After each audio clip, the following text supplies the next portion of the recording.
চারটা শ্রেষ্ঠ নিয়ামত আমাদের আছে।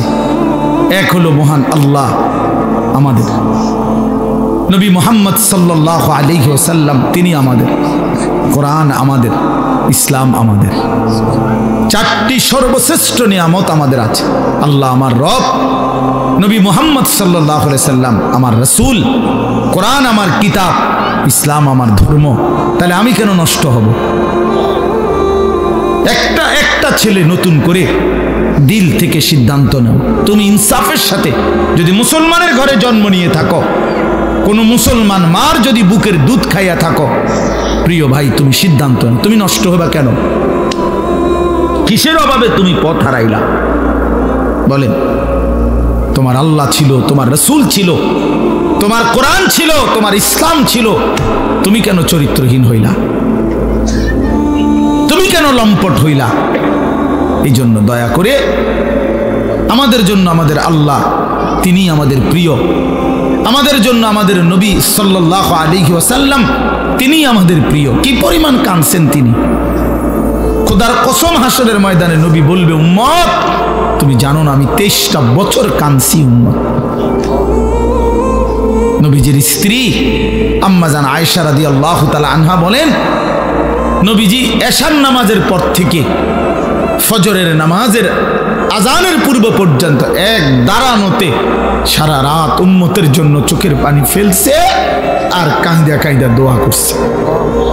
হাত্তা তাওয়াররামাত কাদামাহু, এমনকি নবীজির দুইটা পা মুবারক ফুলে ফুলে গেছে।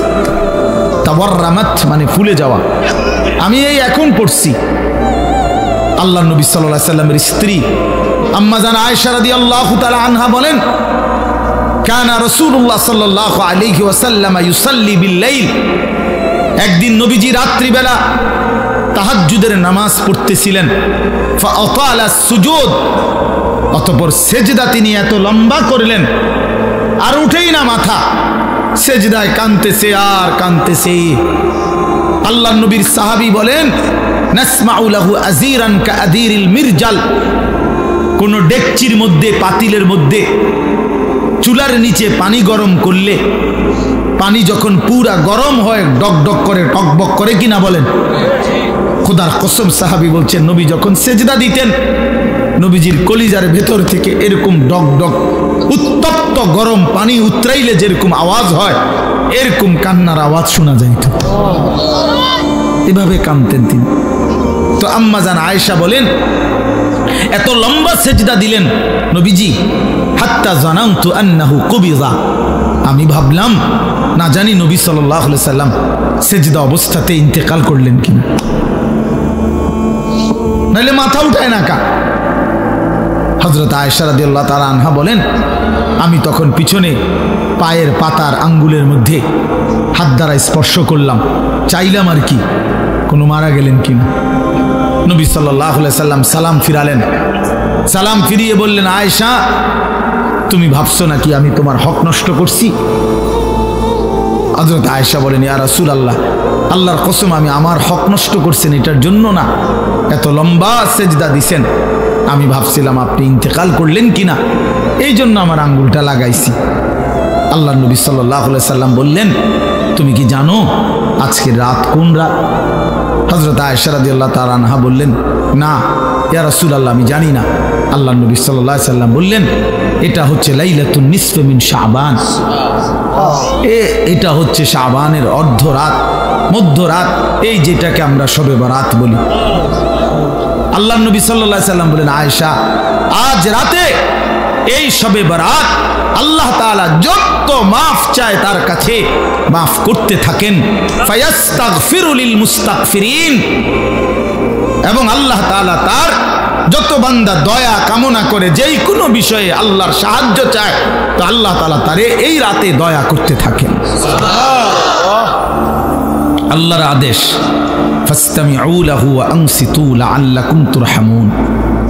আল্লাহ তাআলা বলেন, আমার কোরআন যখন পড়া হয় তো তোমাদের দায়িত্ব হচ্ছে দুইটা, ফাসতামিউ লাহু ওয়া আনসিতু, তোমরা শতভাগ মনোযোগ দিয়ে শোনো এবং চুপ থাকো।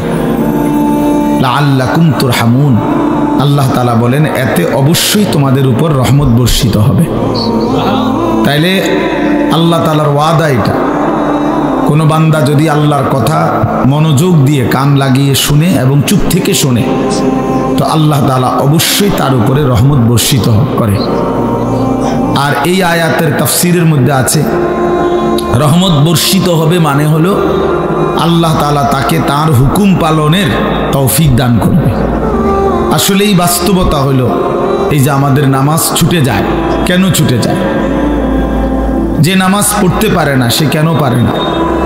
যে আল্লাহকে ডাকতে পারে না কেন ডাকতে পারে না? তার তো জবান আছে, তার তো শরীর আছে, তার রুকু করার সেজদা করার মতো সামর্থ্য তো আছে, কিন্তু কেন পারে না? দিনের পর দিন যার নামাজ পড়ার সুযোগ হয় না, কেন? এটার মূল একটা কারণ এটা যে আল্লাহ তাআলা তৌফিক না দিলে বান্দা আল্লাহকে সেজদাও করতে পারে না, আল্লাহকে ডাকতেও পারে না। আল্লাহ পাকের সাহায্য লাগে, আল্লাহ তাআলার তৌফিক লাগে।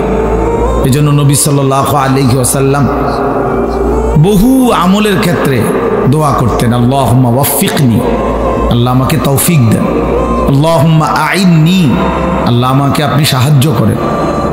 আল্লাহুম্মা আতি নাফসি তাকওয়াহা, আল্লাহ আপনি আমার অন্তরে তাকওয়া দান করেন।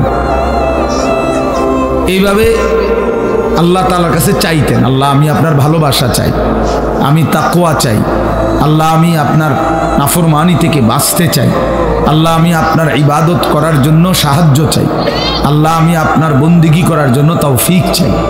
তাহলে আল্লাহ তাআলা কাছে তৌফিক চাইতে হয়, আল্লাহ না দিলে বান্দা পারে না। কোরআন শরীফে আছে ওয়ালাউলা ফাদলুল্লাহি আলাইকুম ওয়া রাহমাতুহু মা যাকা মিনকুম মিন আহাদিন আবাদা। আল্লাহ তাআলা বলেন যদি আল্লাহ তাআলার দয়া এবং অনুগ্রহ না হয় তাহলে কেহই নিজেই নিজেকে পবিত্র করতে পারবে না। এই ছেলে তুমি বুঝছো বাংলা? তাহলে মোবাইল আবার আলগি দিলা কেন? ফাজলামি করো? হ্যাঁ, মস্কারি করলে এক থেকে উঠো মিয়া, ফালতু কোথাকার। জি, তো আল্লাহ তাআলা বলেন আল্লাহর দয়া এবং অনুগ্রহ যদি না হয়, মা যাকা মিনকুম মিন আহাদিন আবাদা, তোমাদের কেহই নিজেকে নিজে পবিত্র করতে পারবে না। তাহলে আপনি যদি আমরা যদি সিদ্ধান্ত নেই মনে মনে আমি ভালো হয়ে যাব, না হবে না। আল্লাহর তৌফিক লাগবে, আল্লাহ তাআলার দয়া লাগবে, দয়া লাগবে। কতজনই তো কতজনকে বলে যে ভালো হয়ে যাও, বা পরে বেত আলগি দেবো যে ভালো হইবানি কও, হ উমু ভালো উমু, আসলে যেই সেই, আসলে যেই সেই। তাহলে বাস্তবতা হইল মহান আল্লাহ পাক রব্বুল আলামিনের তৌফিক লাগে, অনুগ্রহ হয়। ওয়ালাকিন্নাল্লাহা ইউযাক্কি মান ইয়াশা, আল্লাহ তাআলা বলেন আল্লাহই যাকে ইচ্ছে করেন তাকে পবিত্র করে থাকেন। তাহলে পবিত্র উত্তম চরিত্র আল্লাহ তাআলা দান করেন, আল্লাহ তৌফিক দেয়, আল্লাহ সুযোগ দেয়। কোরআনুল কারীমের মধ্যে আছে আল্লাহু ইয়াজতাবি ইলাইহি মান ইয়াশা ওয়া ইয়াহদি ইলাইহি মান ইউনীব। আল্লাহ যাকে ইচ্ছে করে তাকে একেবারে টেনে নিজের দিকে আকর্ষণ করে। সে চলতে চায় উল্টো দিকে, আল্লাহ নিজেই তাকে টেনে নিজের দিকে নিয়ে আসে। যেমন হযরত ওমর রাদিয়াল্লাহু তাআলা আনহু, তিনি রওনা দিয়েছেন নবী সাল্লাল্লাহু আলাইহি ওয়াসাল্লামকে হত্যা করতে, তো যাচ্ছে তো উল্টো পথে, অর্থাৎ নবীজিকে হত্যা করতে। আল্লাহ তাআলা টেনে নিয়ে আসছেন ইমানের পথে। তো এই চলার পথেই আল্লাহ তাআলা ওনাকে ঈমান দান করছেন। তাহলে আল্লাহ তাআলা কোরআনে বলছেন আমি অনেককেই ইচ্ছে করে আমার দিকে টেনে নিয়ে আসি, টেনে নিয়ে আসি। 100 খুনের আসামি, পরবর্তীতে দেখা গেছে আল্লাহ পাকের অনেক বড় ওলি, অনেক মন্দ আখলাক, কিন্তু একটা সময় দেখা গেছে আল্লাহ চাইছে তো সে বহুত বড় আল্লাহওয়ালা হয়ে গেছে। এই জন্য আল্লাহ পাক অনেককে টেনে সরাসরি নিজের দিকে নিয়ে আসে। আবার অনেককে, এই আয়াতের দ্বিতীয় অংশ হলো ওয়াহদি ইলাইহি মান ইউনীব, আর আল্লাহ তাআলা অনেককে যদি সে আল্লাহর দিকে একটু ঝুঁকে আসে, মানে একটু মনোযোগী হয়, একটু আন্তরিক হয়, একটু আগ্রহী হয়, তো আল্লাহ তাআলা তার চাইতে বেশি এগিয়ে হেদায়েত দিয়ে থাকে।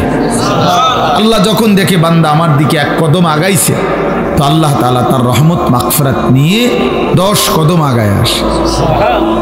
এই জন্য 2 সূরত, কাউকে আল্লাহ ইচ্ছা করে একদম রাতারাতি আমূল পরিবর্তন করে দেয়। একেবারে নাফরমানি ছিল, আল্লাহ তাআলা পরিবর্তন করে আল্লাহওয়ালা বানায় দিছে। আর অনেককে আল্লাহ তাআলা যদি সে আল্লাহর দিকে একটু ঝুঁকে আসে, আল্লাহ তাআলা তার চাইতে বেশি রহমত মাগফিরাত দিয়ে তাকে আল্লাহ তাআলা হেদায়েত দিয়ে দেয়। তাইলে 2টাই সূরত। এই জন্য বললাম, আমরা যদি একটু আন্তরিক হই যে আমার আল্লাহর কথা আমার শোনা দরকার, কোরআন আমার জন্য, ইসলাম আমার জন্য, আমার আল্লাহ, আমার নবী, আমার রসুল 23 বছর নবী সাল্লাল্লাহু আলাইহি ওয়াসাল্লাম কার জন্য কাঁদলেন? আমার জন্য। 23 বছর কোরআনুল করিম আল্লাহ তাআলা নাজিল করলেন, তো কার জন্য নাজিল করলেন? আমার জন্য নাজিল করলেন। ইসলাম আমার, কবর আমার, হাসর আমার, মিজান আমার, ফুলসিরাত আমার, আখিরাত আমার। প্রত্যেকেই লিকুল্লি ইমরিইম মিনহুম ইয়াউমাইদিন শা'নুন ইউগনিহি। আল্লাহ বলেন হাসরের ময়দানে প্রত্যেকেই নিজেকে নিয়েই ব্যস্ত থাকবে, শুধুই নিজেকে নিয়েই ভাববে, ইয়া রব্বি নাফসি নাফসি, আয় আল্লাহ আমাকে বাঁচান, আমাকে বাঁচান। হাদিসের মধ্যে আছে ইব্রাহিম আলাইহিস সালাম ওনার ছেলে ইসমাঈলকে দেখবে হাসরের মাঠে, কিন্তু ডাকবে না। ইয়াকুব আলাইহিস সালাম ওনার ছেলে ইউসুফ আলাইহিস সালামকে দেখবে, কিন্তু ডাকবে না। মুসা আলাইহিস সালাম ওনার মা বোনকে দেখবে, কিন্তু ডাক দিবে না। শুধু বলবে এক কথা, ইয়া রব্বি নাফসি নাফসি, আয় আল্লাহ আমাকে বাঁচান, আমাকে বাঁচান। তাইলে এই যে নিজের ফিকির, আমার কবর, আমার আখিরাত, আমার মিজান, আমার ফুলসিরাত, এটা এক চিরন্তন বাস্তবতা। দুনিয়া খাইয়া পয়রা চলতেছি আমরা, নওজোয়ান বলেন আর বয়স্ক বলেন, এতটুকুতেই যদি নিজেকে তৃপ্ত মনে করেন, এটা বোকামি হবে বাপ। প্রতিনিয়ত চারদিকে মানুষ মৃত্যুবরণ করতেছে, তাহলে যারা মরতেছে কেউ মরতে চায় নাই, কেউ থাকতেও পারে না। এক অদৃশ্য মালিক তাদেরকে নিয়ে যাচ্ছে, তাহলে তিনি যেহেতু নিয়েই যাচ্ছেন, আমাকেও নিয়ে যান। এটাই সত্য, এটাই চিরন্তন বাস্তবতা, এটাই চূড়ান্ত সত্য। হাসলেও মরে যাবেন, কাঁদলেও মরে যাবেন, সুখে থাকলেও মরে যাবেন, দুঃখে থাকলেও মরে যাবেন। রাজপ্রাসাদ আর অট্টালিকার লোকটাও মরে যাবে, জীর্ণ কুঠির কুড়ে ঘরের লোকটাও মরে যাবে। অতএব এটা ভাবা উচিত। আমি শুরুর কথা এটাই জন্য বললাম, যেটা আমাকে গ্রহণ করতেই হবে, যেই মৃত্যু আমাকে বরণ করতেই হবে, যেই কবরে আমাকে পৌঁছতেই হবে, তো সেইটাকে পাশ কাটাইয়া যাওয়ার উচিত না। সুযোগ নাই যেহেতু, তার চাইতে উচিত বরং এটার মোকাবেলা, অর্থাৎ এটার জন্য প্রস্তুতি নাও। আমাকে কবরের মুখোমুখি হইতেই হবে, অতএব আমার উচিত কবরের প্রস্তুতি নাও। আমাকে যেহেতু মৃত্যুবরণ করতেই হবে, আমার উচিত মৃত্যুর প্রস্তুতি নাও। এখন যদি হয়তো না হুজুর, আমার কাছে একটা ভিন্ন লাইন আছে, আপনাদের অনেকের জানা নাই, হয়তো আমার আছে, জানা আছে, মৃত্যু থেকে কিভাবে বাঁচতে হয়, কবর থেকে কিভাবে বাঁচতে হয়। তো ঠিক আছে ভাইয়া, তাহলে তুমি তো একটা নিশ্চিত হইছ। আমার কাছে তো এমন কোনো পথ নাই, আমি তো এমন কথা দেখি নাই, শুনি নাই। এই জন্য কিশোর নওজোয়ান ভাইয়া, তোমাদেরকেও বলি বাপ, এই বয়সেও মানুষ কবরে যায় বাপ। তুমি মরে গেলে পৃথিবী কেউ মনে রাখবে না, কেউ কাউরে খোঁজে, কারোর জন্য কেউ থামে না, পৃথিবী চলতেই থাকে। তোমার আমার যেদিন মৃত্যু হবে, সেদিনও সূর্য উঠবে, চাঁদ উঠবে, গাড়ি ঘোড়া, দোকানপাট, বাজার, ব্যবসা সব চলবে, কিচ্ছু থামবে না, কিচ্ছু থামবে না। মানুষে একটু সামান্য হয়তো আহা ও আচ্ছা মারা গেছে, এই দুইবার একবার বলে, এরপরে আর পাত্তাও নেই। কে কার কথা মনে রাখে? স্বার্থপর এই দুনিয়া, কাউকে মনে রাখে না, কাউকে না। সামনের গাড়ি অ্যাক্সিডেন্ট করলেও পিছনের গাড়ি থেমে যায় না, সাইডে দিয়া জায়গা। রক্তাক্ত লাশ রাস্তার মধ্যে পড়ে থাকলেও মানুষ থেমে যায় না, এক নজর হয়তো তাকাইছে কিন্তু ঠিকই চলে গেছে। কারো হাতে সময় নাই, সবাই ব্যস্ত, প্রত্যেকেই প্রত্যেকের আপন জায়গায় কিছু না কিছু করতেছে। এই জন্য দোস্ত আমার, বন্ধু আমার, আশেপাশের মানুষ কি বলবে, কি শুনবে, অন্যের খুশি, অন্যের মনের ইচ্ছা আকাঙ্ক্ষা পূরণ করার জন্য বন্ধুদের আবদার, দোস্তদের আবদার, ছেলের আবদার, মেয়ের আবদার, ক্লাসমেটের আবদার, সহপাঠীর আবদার, এসব রক্ষা করতে করতে যদি নিজের কবর, নিজের আখেরাত বরবাদ করে ফেলি, আল্লাহর কসম এটা বুদ্ধিমানের কাজ হবে, এটা ইনসাফ হবে না ভাইয়া। তোমার মৃত্যুর সাথে বন্ধুর আর মৃত্যু হবে না, তোমার অ্যাক্সিডেন্টে বন্ধুদের অ্যাক্সিডেন্ট হবে না। এই জন্য আমি প্রত্যেকের কাছে অনুরোধ করলাম, যে বুঝলো বুঝলো, আমরা অসুবিধা নাই। আমাদের মাকসাদ বলে যাওয়া, দিবানিশি আমরা বলতেছি, বলার চেষ্টা করতেছি, বুঝাইবার চেষ্টা করতেছি, এর মধ্যে দিয়েই আল্লাহর ফায়সালা যা তাই। ফামিনহুম শাকিয়্যুন ওয়া সাঈদ, আল্লাহ বলছে মানুষের এই দুই অংশই হবে, কেউ হবে সৌভাগ্যবান, কেউ হবে দুর্ভাগা। দুর্ভাগা ফায়সালা আসমান, ফায়সালা আসমান। আমাদের দায়িত্ব শুধু বলে যাও, ইন আলাইকা ইল্লাল বালাগ। আমাদের প্রিয় নবী সাল্লাল্লাহু আলাইহি ওয়াসাল্লামকে আল্লাহ তাআলা বলছেন, আপনার দায়িত্ব শুধুই কেবল পূর্ণভাবে পৌঁছিয়ে দেওয়া, পৌঁছিয়ে দেওয়া, পূর্ণ পৌঁছিয়ে দেওয়া দায়িত্ব। ওমা আলাইনা ইল্লাল বালাগ। নবীরা বলতেন, হে আমার জাতি, এর চাইতে বেশি আর কোনো ক্ষমতা আমাদের নাই, বরং আমাদের সবটুকু ক্ষমতা হলো যে আমরা তোমাদের কাছে আল্লাহর বাণী শতভাগ পৌঁছিয়ে দিলাম। ইল্লাল বালাগ, পৌঁছিয়ে দিলাম। ইন উরিদু ইল্লাল ইসলাহা মাসতাতাতু ওয়া মা তৌফিকি ইল্লা বিল্লাহ। আল্লাহ বলেন, নবীরা বলতেন, হে আমার জাতি, দিবানিশি তোমাদেরকে আল্লাহর দিকে ডেকে উদ্দেশ্য কেবল একটাই, সাধ্যের সবটুকু দিয়ে তোমাদের সংশোধন, তোমাদের কবর সুন্দর হোক, আখেরাত সুন্দর হোক, পরকাল সুন্দর হোক, তোমরা জাহান্নাম থেকে বেঁচে যাও, তোমরা জান্নাতের অধিকারী হও। এই মাকসাদ, আর কিছু, আর কিছুই না। তবে ওয়ামা তৌফিকি ইল্লা বিল্লাহ, তবে হ্যাঁ, আমার যোগ্যতায় কিছুই হবে না, যা হবে তো সে তো আল্লাহ তাআলার তৌফিকে হবে। কার তৌফিকে হবে? আল্লাহ তাআলার তৌফিকে হবে।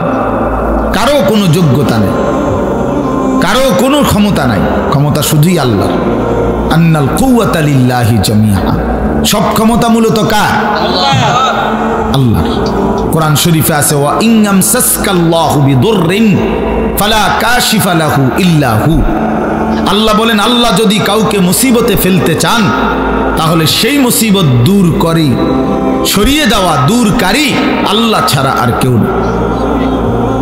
ওয়া ইন ইউরিদকা বিখাইরিন ফালা রাদ্দা লিফাদলিহি, আর আল্লাহ যদি কাউকে কল্যাণ করতে চান, তো সেই কল্যাণ ঠেকায় দিবে এমনও কারো সাধ্য নেই, সাধ্য নেই। ইউসিবু বিহি মান ইয়াশাউ মিন ইবাদিহি, আল্লাহই যাকে ইচ্ছে করেন তার বান্দাদের মধ্য থেকে কল্যাণ পৌঁছিয়ে থাকেন। এই জন্য বাপ, সব মালিকের হাতে। তোমরা যাদের কপালে এক ওয়াক্ত নামাজ জোটে না, প্রিয় বন্ধু, মনে রাখো, এটা তোমার মালিকের ফায়সালা। তোমার মালিক তোমার উপরে নারাজ। এজন্য আল্লাহর লানতের কারণে তুমি একটা সেজদা দিতে পারো, ভাত খাইতে পারো, ঘুম যাইতে পারো, পেশাব পায়খানা করতে পারো, দুনিয়াবি চাহিদা পূরণ করতে পারো। দোস্ত আমার, এটা তো কুত্তারও পূরণ হয়, এটা তো কুত্তারও পূরণ হয়। কুত্তাও তো খায়, কুত্তাও তো ঘুমায়, কাজে এটা খুব আহামরি কিছু না। আমি খাইতেছি, ঘুমাইতেছি, পেশাব পায়খানা করতেছি, লজ্জাস্থানের যৌন চাহিদা পূরণ করছি, এতটুকু তো জানোয়ারেরও পূরণ হয়, কুকুর বিড়ালেরও পূরণ হয়। তাহলে এটা খুব আহামরি কিছু না। এক মিনিট বিবেক থাকলে ভাবা উচিত, আসলে আমি একজন মানুষ, আমি একজন মুসলমান, আমার মা মুসলমান, আমার বাবা মুসলমান, তাহলে আমার ধর্ম কই? আমার আল্লাহর সাথে আমার সম্পর্ক কোথায়? আমার রসুলের সাথে আমার সম্পর্ক কোথায়? আমার কিতাব কোরআনের সাথে আমার সম্পর্ক কোথায়? আমার ধর্ম ইসলামের সাথে আমার সম্পর্ক কোথায়?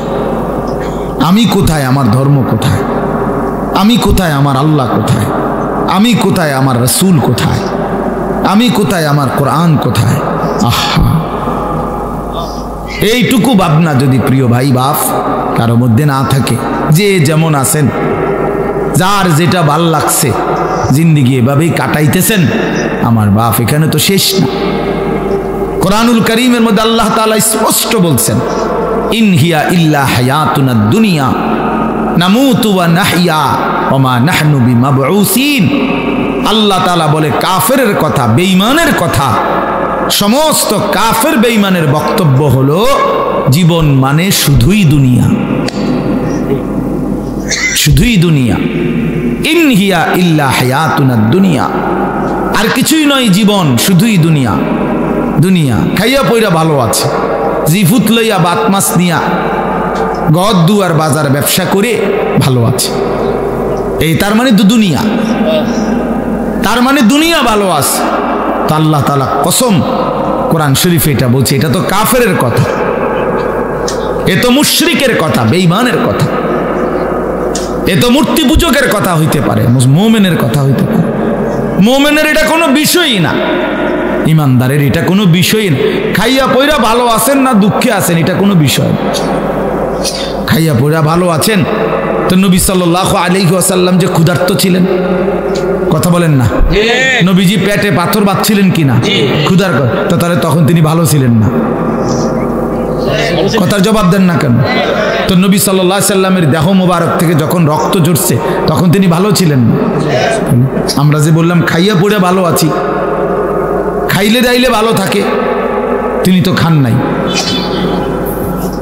নবী সাল্লাল্লাহু আলাইহি সাল্লামের স্ত্রী আম্মা জান আয়েশা রাদিয়াল্লাহু তাআলা আনহা স্পষ্ট হাদিসের মধ্যে বলছেন, রাআইনা হিলালান সুম্মা হিলালান সুম্মা হিলালান মা আওকাদাত ফি আবিয়াতি রাসূলিল্লাহ নারুন। তিনি বলেন আমরা এক চাঁদ দেখলাম, ওইটা ডুবলো, আরেক চাঁদ উঠলো, ওইটাও ডুবলো, আরেক চাঁদ উঠলো, এভাবে 3 চাঁদ মানে 3 মাস আমাদের ঘরে অতিবাহিত হলো। আমরা 9 জন নবীজির স্ত্রী ছিলাম, কারো ঘরে, হযরত আয়েশা বলেন, এই 3 মাসে চুলায় আগুন জ্বলে নাই। মা আওকাদাত ফি আবিয়াতি রাসূলিল্লাহি নারুন, কোন আগুন জ্বলে নাই। তাইলে প্রিয় বন্ধু, 3 মাস যার ঘরের চুলায় আগুন জ্বলে নাই, রাসূলুল্লাহ সাল্লাল্লাহু আলাইহি ওয়াসাল্লাম এবং তার স্ত্রীদেরকে নিয়ে তিনি, হাদিসে স্পষ্ট আছে, আম্মা জান আয়েশা বলছে, জিন্দিগি তাইলে কেমনে কাটাইছি, আত-তামারু ওয়াল মা, খেজুর এবং পানি পান করে, এটুকু দিয়েই 3 মাস, সকাল দুপুর বিকেল সন্ধ্যা, প্রতিদিন প্রতি রাত একই খাবার, শুধু খেজুর শুধু পানি। তো এটুকু দিয়ে তাইলে রাসূলুল্লাহ সাল্লাল্লাহু আলাইহি ওয়াসাল্লাম ভালো ছিলেন না? সাহাবায়ে কেরাম ভালো ছিলেন না? নবীজির বিবিরা ভালো ছিলেন না? তো আপনি কেমনে হিসাব মিলাইলেন? আপনি মুসলমান কেমনে হিসাব মিলাইলেন? ফুদ বিদেশ পাঠাইয়া, মেয়ে বিয়ে দিয়া, বাড়িতে গদ্দুয়ার কইরা, এখন ভাত মাছ চাল ডাল খাইয়া আপনি ভালো আছেন? এতটুকুতেই ভালো থাকা এক মুসলমানের হিসাব? এটুকু না বাপ, মুসলমান এটাকে হিসাব বলে না। খোদার কসম, এটা মুসলমানের কোনো হিসাব, এটা বলার কিছুই না। এগুলো সহজ বিষয়, ভাত মাছ কোনো আমনের বেড়াগিরির কিচ্ছু নাই। এ তো আল্লাহ তাআলা বলছে, বান্দা আমি জমিনে যাকে সৃষ্টি করেছি তার জন্যই আমি নির্ধারিত রিজিক বরাদ্দ করে রেখেছি। এ তো আমি কুত্তারও রিজিক দেই, এটা একটা শিক্ষার ধরনের কি আছে? এ তো সাপ বিচ্ছু শুকর, জন্তু জানোয়ার কীট পতঙ্গ, আফ্রিকার জঙ্গলের প্রাণী, আটলান্টিক মহাসাগরের তলদেশের প্রাণী, হিমালয় পর্বতের চূড়ার প্রাণী, সকলকে আমি রিজিক দিচ্ছি। এ তো আশ্চর্য কিছু না বান্দা, এক একজনকে আমি এক এক রিজিক দিচ্ছি বন্টন করে, এটা তো তেমন কিছুই না। যৌন চাহিদা পূরণ তো সবার হচ্ছে ছেলেরা, তুমি রাত দিন মোবাইলে তোমার শাহওয়াত পূরণ করো, তোমার মনের অবৈধ লিপ্সা, নারী ছবি দেখে, উলঙ্গ দৃশ্য দেখে মনে করছো না রে ভাইয়া, এ তো জানোয়ারেরও পূরণ হয়, কুকুরেরও তো বাচ্চা হয়, কুত্তারও তো ছাও হয়, কুত্তারও তো বাচ্চা হয়, সেও তো যৌন চাহিদা পূরণ করে। তাহলে এটুকুই জীবন, শুধু এতটুকুই জীবন আমাদের। একটা রাত পুরাপুরি কেটে গেল মোবাইল দেখতে দেখতে, একটা দিন পুরা কাইটা গেল মোবাইল দেখতে দেখতে, 8 ঘন্টা জীবন থেকে চলে গেল বন্ধুদের সাথে গল্প করতে করতে। এটা মুসলমান? এটা মুমিন? তোমার কোনো মা নাই, তোমার কোনো বাপ নাই, তোমার কোনো আখিরাত নাই, কেউ তোমারে বানায় নাই, তোমাকে কোথাও ফিরতে হবে না, হাসরের ময়দানে দাঁড়াইতে হবে না। আলা ইয়াযুন্নু উলাইকা আন্নাহুম মাবউসুন। আল্লাহ কোরআনে বলছে, হে নাফরমান, তোমরা কি ভাবতেছো না যে তোমরা হাসরের ময়দানে দাঁড়াইতে হবে? কোরআন শরীফের আয়াত। আলা ইয়াযুন্নু, আরে কি হলো বান্দা, কতক্ষণ হলো, কতদিন হলো নামাজ পড়ো না? কতদিন হলো, কতদিন হলো নামাজ পড়ো না? আল্লাহ তাআলা জানতে চাইছে কোরআন, আলা ইয়াযুন্নু উলাইকা আন্নাহুম মাবউসুন। আমার বান্দা কি হলো তোমার? তুমি কি হাসরের ময়দানে উঠবা না? কেমনে দাঁড়াইবা তখন? ফাকাইফা তাত্তাকুনা ইন কাফারতুম ইয়াওমান ইয়াজআলুল বিলদানা শিবা। আল্লাহ বলে, বান্দা এই যে দিন রাত আমার নাফরমানি করছো, সেদিন হাসরের ময়দানে তুমি কেমনে বাঁচবা? যেই দিনের একদিনে হাসরের মাঠে দুঃখ যন্ত্রণা পেরেশানিতে, খোদার কসম আল্লাহ বলে, একদিনেই হাসরের মাঠে যন্ত্রণা আর আযাবে আর অস্থিরতায় কোলের বাচ্চা বুড়া হয়ে যাবে। একদিনে। আজকে ওই এখন আমি যখন এখানে আসতেছিলাম, আমার ঢাকার এক পরিচিত মানুষ, উনি বলতেছে যে হুজুর আমি উনি হজ ওমরায় লোক নেয়, তো কইতেছে এ হাজি সাহেব গো, এই কথাবার্তার ফেসালি শুনতে শুনতে মনে হয় যে 1 মাসে বুড়ো হয়ে গেছি, এটা দিবনি, এমনি হয়েছি নি, হেমনি হয়েছি নি, কথাটা বুঝছেন? তাহলে মানুষ কিন্তু এই কথাটা বলে কথার প্রসঙ্গে যে ভাই আমি যে আজ 6টা মাস এমন মুসিবত গেছে ভাই আমার উপর দিয়া, অর্ধেক চুল পাইকা গেছে, বলে না এমন মানুষ কথার পর? তাহলে বুঝা গেল পেরেশানি মানুষের চুল পাকায়, অস্থিরতা তোমার হিসাব, তোমার মিজানের পাল্লায় তোমারই ওজন হবে। একাকী প্রত্যেকটা ঘাটে একাকী নিজেকেই সামনে যেতে হবে। চোখ বন্ধ হলে এরপরের আর কোনো ঘাটিতে কেউ মিলবে না। আল আখিল্লাউ ইয়াউমাইদিন বা'দুহুম লিবা'দিন আদুউন ইল্লাল মুত্তাকিন। আল্লাহ বলছে একমাত্র তাকওয়াওয়ালা একে অপরকে যারা বন্ধুত্ব হিসাবে গুনার কাছ থেকে ফিরাইছিল, নেক কাজে উৎসাহিত করেছিল, খোদার কসম আল্লাহ বলছে তারা ব্যতীত দুনিয়ার বাকি সমস্ত বন্ধু কিয়ামতের দিন